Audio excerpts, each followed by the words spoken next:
ahead of tonight's Game 5. Nick, how is Miami's mood after dropping a game at home? Now they have to make the trip up north with a chance to close it out. Max, they're feeling great. And the reason why they're still feeling so confident is because they have Kyle Lowry. Now, Eric Spoelstra did not want to lean into who would be starting yet. But he said that there's going to be no limit on Lowry, who was dealing with a couple different injuries during the last part of the regular season. But he's really given a boost to the second group.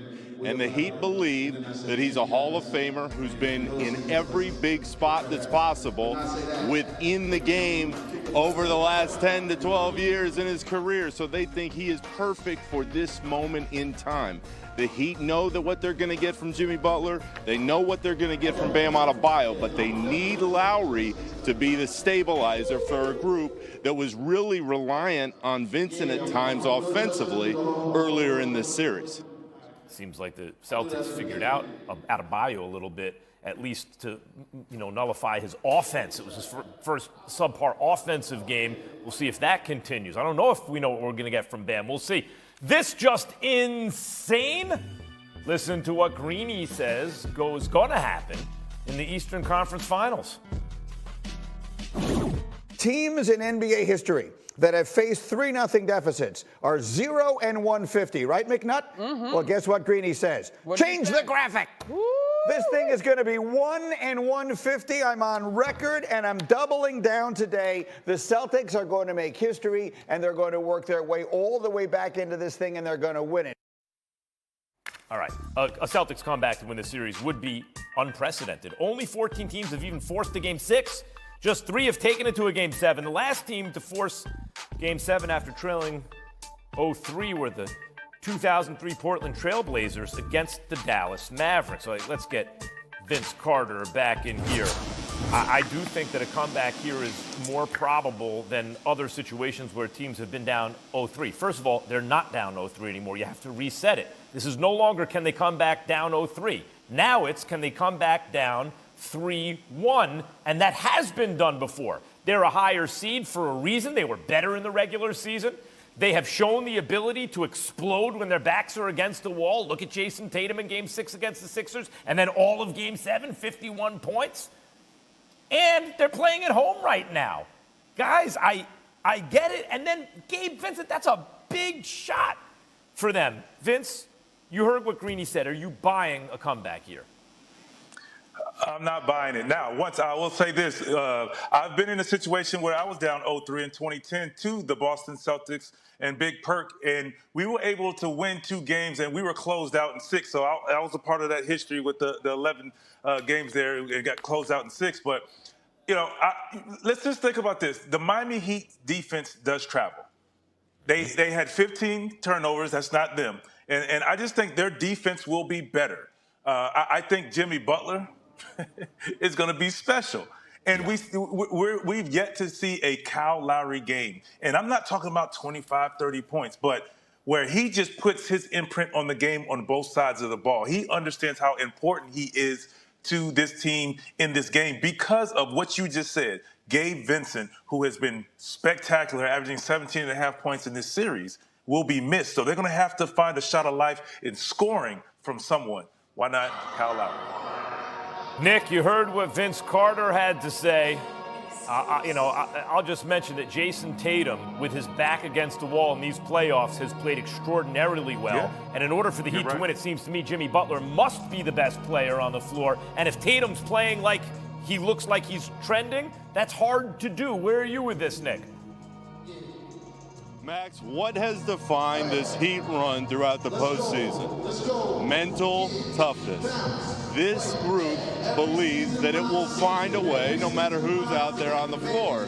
And the key for Miami is not only are they really, really confident in Jimmy, but they believe whoever they put in place will be able to do the job they need that night. So I still find it hard to believe that a Miami team that has rolled through the postseason is going to suddenly drop 4 straight. But I would tell you this, if there is that team to do it, the Celtics have a roster capable of making it happen. So while I expect to go back to Miami for Game 6, I think it ends there because the Heat are ready to find a way to make it through to the finals. Yeah, and I understand Greeny's logic, but I just want to push back against that for a second. Let's say the Heat or the Celtics are 60% likely to win any game. It's a 60-40 type of situation. Well, 60 times 60 is 36. They're only 36% likely to win 2 games in a row. Times 60, they're 22% likely, a little less, to win 3 in a row. Even say if it's 70-30, right? It's better than 2-1 the Celtics are going to win.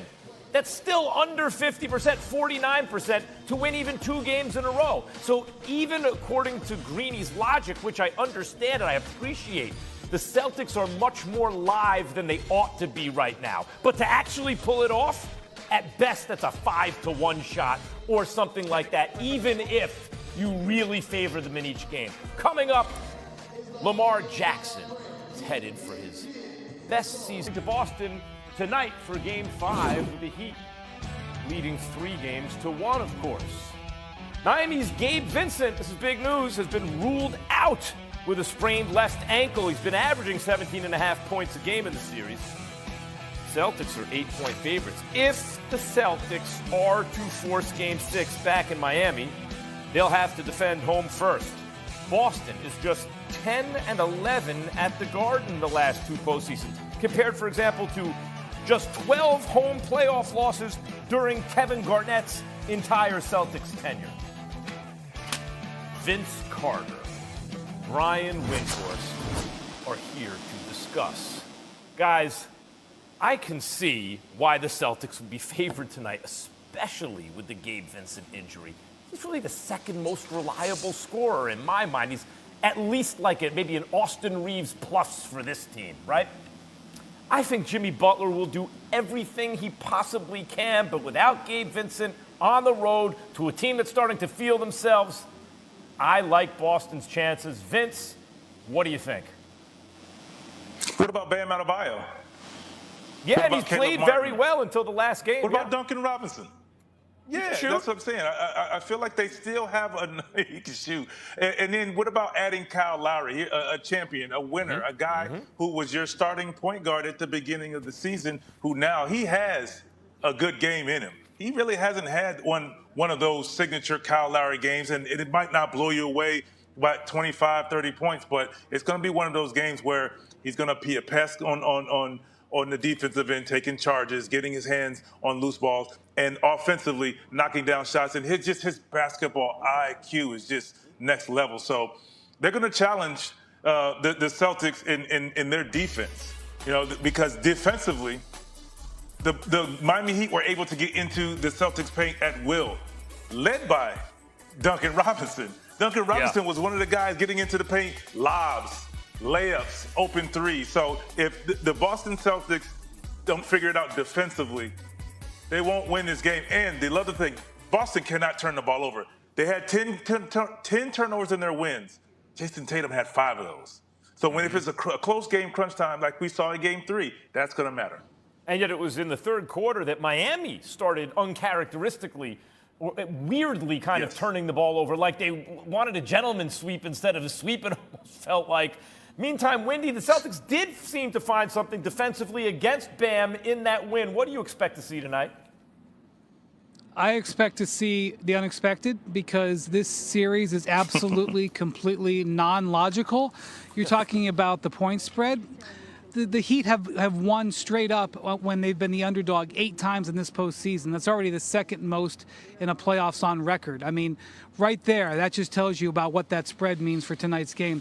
In this series, we have seen the team that we expect to win pretty much lose every game. And that, potentially comes into this one as well. The Celtics have not been good on their home court, as you mentioned, and they've been awesome when they faced elimination on the road. The last time they faced elimination at home was in the finals, and they played arguably their worst playoff game of last season. So I'm having a very difficult time wrapping my head around what's happening here. when the Celtics seem to play better when they're slightly behind as opposed to when they're slightly ahead. The Heat seem to play better in the postseason than in the regular season. They seem to perform better in close games than when they're lopsided. I don't get it. I wish I could tell you. I wish I could come out with a bunch of analysis. I don't have it. We're going to have to watch and find out. Going back to my high school yearbook, I distinctly remember a quote, "If it wasn't for the last minute, nothing would get done." And that's how Jason Tatum feels to me in these playoffs. At the last minute, back against the wall, where's he been? Oh, my God. And to me, that's the real danger here for the Heat at Boston. Time for a prop quiz on tonight's Eastern Conference Final Game 4 in Miami. Windy, Jaylen Brown, 22.5 points. Over or under? It's got to be over because he's been awful offensively in this series. Only has 3 3-pointers so far. He's a better player than this. Even in Game 4, when they got loose, he still only scored 17. He doesn't go over. I don't think the Celtics can win. Jimmy Butler, 28.5 points. Over or under, Windy? See, this is a good bet if you got it